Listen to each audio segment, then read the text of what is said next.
How's it going, everybody? It's boy Pixelated Pat back with another episode of our Pokemon Gaia Nuzlocke. I've got a pretty long one for you guys today, with today's episode clocking in at just under 14 minutes, so hold on tight because we got a lot of bumpy battles coming up. Anyways, today we will be exploring the part of the Archon Tunnel that we didn't have access to before, as well as Nestpine Climb on our way to Nestpine Town, the location of the second Pokemon gym of this game, and we got a rival battle there. I'm super pumped that things are moving along at the pace they are, and I can't wait to see what kind of challenges await us. Speaking of challenges, I've really been loving the way that this new style of video has been challenging me as a content creator. Prior to my jump over to YouTube from Instagram, I'd only done a handful of videos with commentary, so it's still something I'm relatively new to, and I'm beyond excited to continue trying new things as I continue this journey I set out on.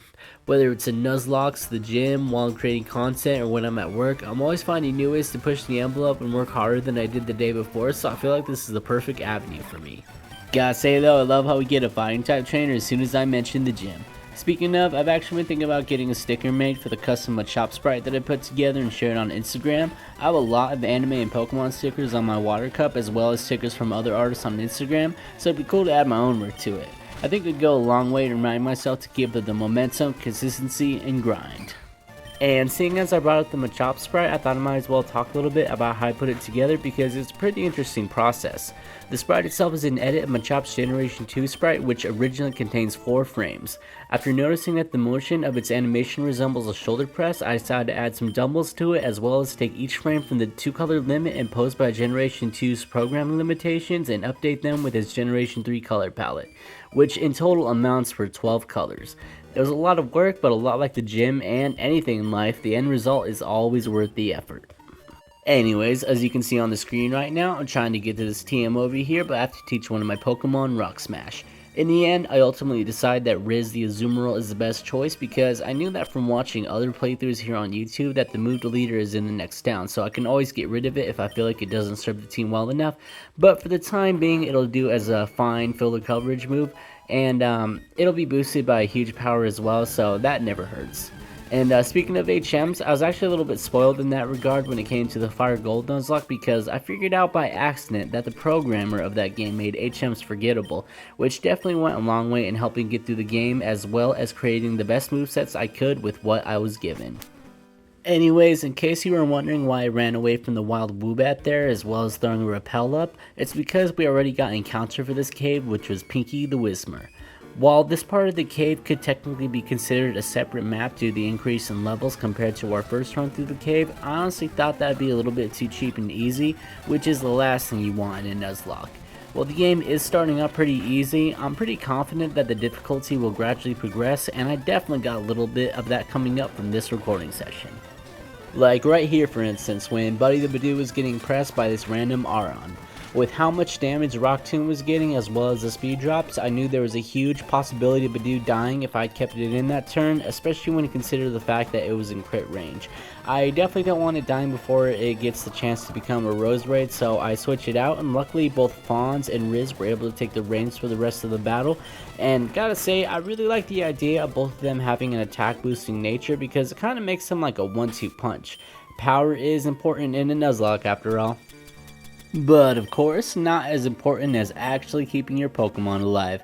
After all, what good is that power if they're not able to use it? I'm just glad I've gained enough experience to know when to switch a Pokemon out and how to play it carefully. While I don't always play with the most caution due to not wanting to overlevel any one Pokemon by relying on it too much, which forces me to put other Pokemon in a situation which might not favor their strengths, I feel like it's taught me to always stay vigilant so I don't take any unnecessary risks.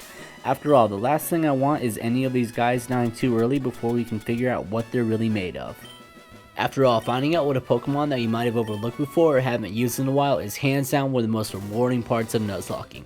While there's a lot of rewarding things that come with Nuzlocking, getting to raise a plethora of different Pokemon has got to be the best part of the whole experience. There's nothing quite like the feeling of having an army of strong Pokemon that you personally raise, and while it certainly does take a lot of time and patience, it is so worth it when you realize just how many options you have come time for the Pokemon League or any other important battle. It's nice to have options.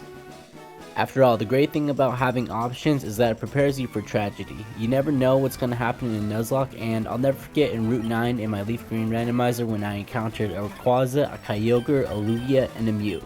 In case you were wondering how that went down, I lost 4 Pokemon that day. Luckily, I still had most of my encounters alive at that point, but it hurt watching 4 Pokemon go down like that. That was one of the only times I remember limping to the end of a route like that, but it was by the grace of the Lord Helix in my bag that I was led past the ledge of Route 9. Truly an experience I will never forget. After all, I was lucky it was only 4 Pokemon. I remember towards the end of the route there were 2 separate occasions where I was in wipe condition, and the only thing standing between me and my first real Nuzlocke wipe was a wall of RNG, which luckily for me was taking the day off. Aside from the battle that I would later go on to have with Red and Fire Gold, that was probably the most scared I've ever been in a Nuzlocke.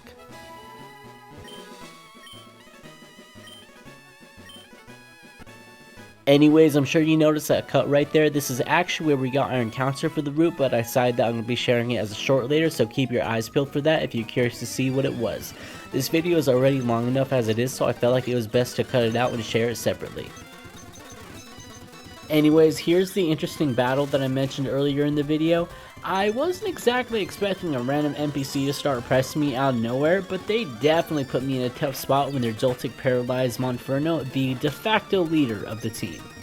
It definitely didn't help my case that I misclicked with the first move when I hit Mach Punch instead of Ember, but luckily Magna was able to pull through, only for this Emolga to come out and start pressing me as well. It definitely caused a lot of trouble, and I realized pretty quickly that this wasn't a battle that Monferno was going to cut it in while paralyzed, so to avoid taking any unnecessary risks, we bring out King Fawns.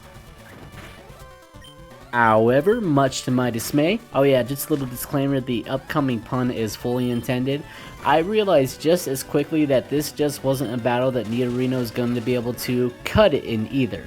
While it certainly came close, we're forced into a switch after a pair of missed cuts thanks to the ability Hustle. Luckily, Shuppy the Shuppet, who I definitely can't wait to utilize due to her access to moves like Will-O-Wisp and Shadow Sneak, is able to come in and take care of things swiftly with a pair of Shadow Sneaks. I always have a lot of fun whenever I get to use priority moves in a Nuzlocke, and Shadow Sneak is no different. So everybody, let's give Shuppy the Shuppet a huge round of applause for fighting so well in her debut. Anyways, like I'm sure you've heard me mention plenty of times before, that turning yourself into a walking Pokemon Center is the key to surviving a Nuzlocke. And you can see that at play here with me being completely ready to heal up my team after a tough battle where I was unexpectedly pressed. I was certainly excited to experience a tight-knit battle like that because I feel like that's one of the times that calls upon me to battle at my best to find a way out. If there's anything I've learned from Nuzlockes, it's that where there's a will, there's a way. Though this is actually kind of a funny part of the footage to me that I couldn't help but to chuckle at upon rewatch, I realized right about here that I'd been recording for a while, so I sped up the game itself with the emulator speed up function in an attempt to try to breeze through the rest of Nespine Climb, which is turning out to be a tougher and longer section than I thought it would be. Due to the fact that I'm doing all of this on a phone, data management is literally hell, so I try to keep super long recording sessions like this one to a minimum. At this point, I'm either thinking I need a second phone, either that or invest in a laptop and or a microphone. I feel like the latter will be my best option moving forward, but I'm fine doing things this way for the time being, and I certainly appreciate all of you who are supporting me through this. Luckily for me, this run won't be ending anytime soon, so that should hopefully give me some time to set some money aside, but I also wouldn't be surprised if I had to do this with the phone again next run due to the way that life tends to throw us curveballs, only they're financial curveballs that are thrown by Yujiro Hanma. I guess for the time being, it'll be a wait and see kind of thing, but in the meantime, I'm hoping to find ways to continue pushing myself to create quality content for everyone who's come here to enjoy it, even with my limited means. After all, I owe it to you guys supporting me to give it my best every time, and anything less would be an insult to us both. Now back to the game, we have yet another battle that piqued my interest because I don't quite know everything that's going to be coming at me. Whenever I watch other playthroughs of Pokemon Gaia here on YouTube, I don't so much watch them as I do skip through them just to make sure I'm on the right track. Sometimes I found out interesting details like the location of the move deleter house, but I mostly do it to find out what the level cap for the next gym is and to make sure I don't do certain plot points out of order. Anyways, about that battle I found interesting because I totally wasn't expecting that dude to come at me with a freaking Absol, which came scarily close to KOing Buddy the Badoo, but luckily Azumarill was able to come in and make quick work of it before it could wreak havoc on my team. That could have gotten bad, but luckily I had just what I needed to avert a potential crisis. That being said, moments like that and just this whole route in general really make me think that the developer had Nuzlocking in mind when they were programming this game. I could definitely see a less experienced runner losing the run, or at the very least a couple Pokemon if they weren't prepared for anything that might be thrown at them. But luckily 4 of my first Nuzlocks were randomizers, and randomizers will force you to be ready for anything. Which is why I put so much effort into being like Batman with my prep time. After all, you never know just when or where that effort will show up in a big way to shift things in your favor. They don't call them effort values for nothing.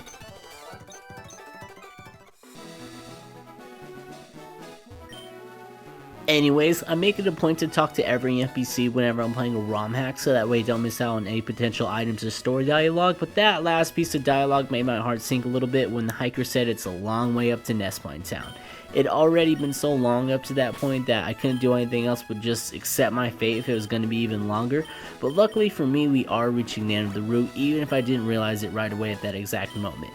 I just didn't want to think about it because I knew that the file size would eat up my storage like a Snorlax. That being said, we have finally reached what would be the final battle of the route. I switched my lead to Blitzel earlier because I was hoping I could give him a moment to shine in this episode, but that wouldn't turn out to be the case as we went up against an Aroma Girl. It's just too bad Blitzel hadn't learned Flame Charge yet, otherwise he would have been the perfect option to handle this battle no problem. Still, it wasn't a biggie though since I had exactly what I needed to take down her Pokemon. It's just too bad that Roselia was able to throw a Leech Seed up on Magna, otherwise I think she would have been able to handle this Float with ease. However, I'm forced to switch into the Fawns again, who has certainly been seeing his fair share of battles during this episode. So I think that would have made him the MVP of this episode if it weren't for the 2 crucial missed cuts earlier. For that reason, I think it's fair to say that today's MVP is Shuppy for shining in her debut. Anyways, now that we have reached the end of the video, I just wanted to take a moment to thank all of you incredible people who have been taking the time out of your day to support my videos. I couldn't be more excited than I get whenever I see you guys subscribing to the channel and interacting with the videos, so I just wanted to personally thank you guys again for making all of this possible. You guys always make my day and I am beyond grateful for that. Anyways, that's all I got for today, and I'll see you in the next one. Thank you.